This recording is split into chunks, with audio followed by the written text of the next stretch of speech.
So leo nitawafunza jinsi ya kuepuka faida na madhara ya punyeto au masturbation kwa lugha ya King'eng'e.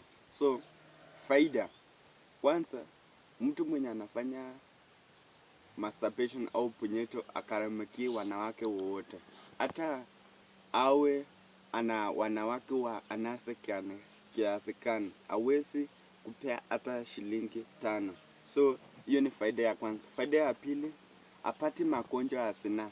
Yeye apati kabisa, kwa sababu ajihusishi na tendo la ndoa na wanawake, so apati magonjwa ya zinaa. Tatu, ni raha sana kupitia tendo la masturbation. Ni raha sana. Mtu mwenye anafanya anaona ni raha sana kulinganisha na ile raha anapata na wakifanya na mwanamke. Ya nne, hana muda wa kupembeleza wanawake. Hana kabisa, hata ikiwaje. Anaona wanawake wote ni wapumbavu, hawana faida kwake. So kitu yenye anadai kufanya, anaenda tu kufanya mambo yake, anafurahi na pembelezi mtu yeyote. Sasa ninakuelekeza katika madhara ya punyeto. Madhara nambari ya 1, na kuweka mbali na mafanikio yako, na kuweka mbali kabisa na mafanikio yenye Mungu amekupangia wewe, kwa sababu ni tendo la dhambi au ni makosa katika Mwenyezi Mungu. 2, utakuwa na uridhishi mwanamke wako, atakuwa anaridhisha mwanamke wako. Ndipo pale ambapo anaenda hatua moja, then anachoka, anaisha, then ataridhisha mwanamke wake. Tena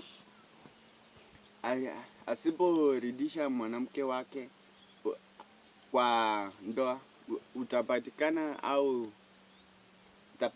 kuwa watoto ambayo amezaliwa sio wake. So atakuwa mtu wa kulea watoto wasio wake, bali ni wa mtu mwingine, kwa sababu aridhishi mwanamke wake. Mwanamke anatoka katika nje la ndoa. 3, na kuondolea ujasiri na watu au katika mbele za Mungu. Unajiona mwenye makosa au dhambi, ukienda kuomba unasema sistahili niwe karibu na Mungu, sistahili niwe katika baraza hii, sistahili niwe katika ukumbi huu. So hautakuwa mtu mwenye ana ujasiri katika mbele za Mungu au katika mbele za watu. Nambari ya 4 au ya mwisho, inakupeleka kwa ushoga. Unajua watu wenye wanafanya masturbation au punyeto, wanaanza hii masturbation ambapo wanafanya katika uume zao za mbele, itafikia ambapo itatipua misuli za nyuma pale ambapo hajakuwa ufanyiwa. Then ataanza kuingiza vidole, ataanza kuweka vitu kama miti, na itapelekea muda wenye atasikia hiyo raha tena, ndipo ataanza kuwa na mtu mwenye jinsia yenye inafuatiliana na yake, au mwenye jinsia moja kama mwanaume. So na atakunyutua, na hiyo ni madhara ya punyeto. So tena nataka kuwapa jinsi unavyoepa punyeto au jinsi unavyo kuacha punyeto au masturbation. So nambari ya kwanza, anza kuangalia picha za ngono au picha za watu waliovalia nusu uchi, ndipo utaepa au kuacha punyeto. Nambari ya pili, acha kuangalia X, bali imeandikwa X, unajua ni picha za ngono. Acha kuangalia kabisa.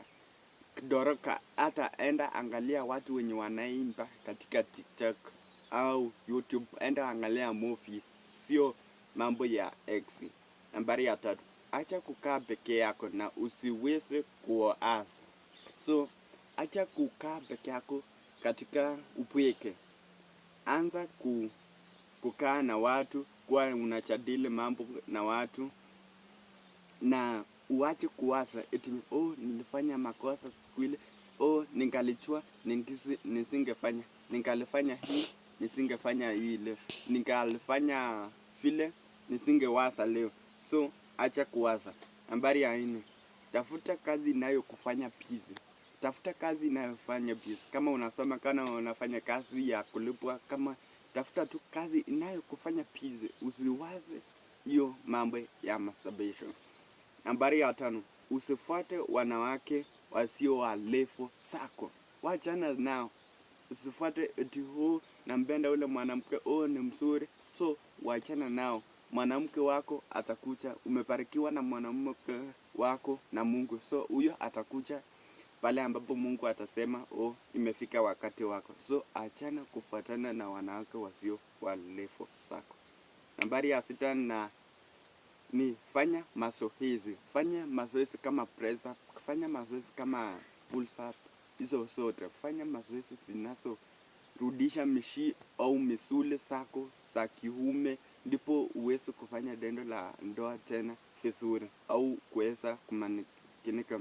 Na ufanye mazoezi yenye inayo kusaidia sana ni mazoezi ambapo pale unaenda haja ndogo unaachilia, then unawacha kiasi katika sekunde 10, unaachilia na unaacha. So hiyo itafanya misuli yako ikue na nguvu nyingi, na misuli zenye zilikuwa zimekomaa ama zinaanza kurekea na kuwa yenye nguvu nyingi. Tena nambari ya 7 ni usijilaumu. Usijilaumu eti nilikuwa nafanya makosa, sikuwa najua siku zile. Unaanza kujilaumu, kujipea mawazo nyingi hadi unakonda. So wachana na usijilaumu. Nambari ya 8, tubu. Tubu kabisa. Ukienda mbele za Mungu, tubu, sema nilifanya tendo mbaya. So tubu na maisha yako itakuwa poa.